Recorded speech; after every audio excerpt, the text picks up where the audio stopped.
une série d'images d'événements défile sur une vue panoramique de Montréal. Ami Télé était là. Je me trouve à la bibliothèque Laure Conant à Laval où a lieu le vernissage de l'exposition « Vois-tu ce que j'entends ».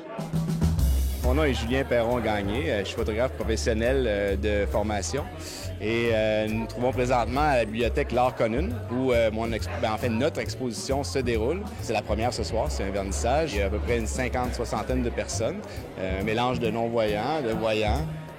Je cherchais une façon, en fait, parce que le médium, ça prend, en fait, la vue pour faire de la photographie, hein, puis je trouvais que ce médium-là pouvait servir à communiquer quelque chose.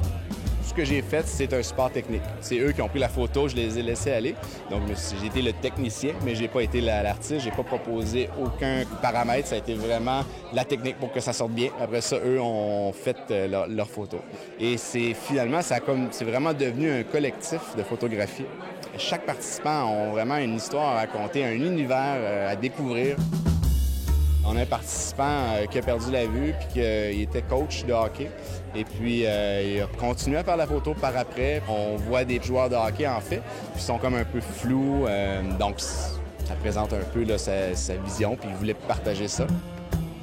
On a une dame qui fait de la poterie. Elle a pris des photos de chacune de ses pièces. On a fait une mosaïque.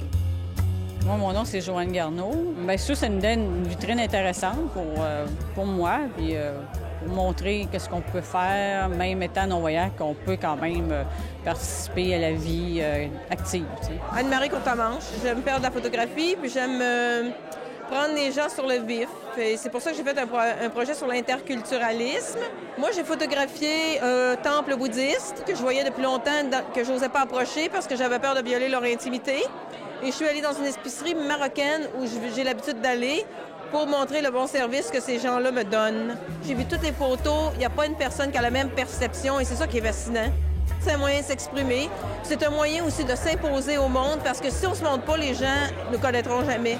L'exposition s'appelle « Vois-tu ce que j'entends ». Elle est disponible jusqu'en décembre 2015. Tout l'été, elle va se promener dans cette bibliothèque de Laval. Pour plus d'informations, www.50ans.laval.ca. Pour Ami Télé, je suis Jessie Archambault.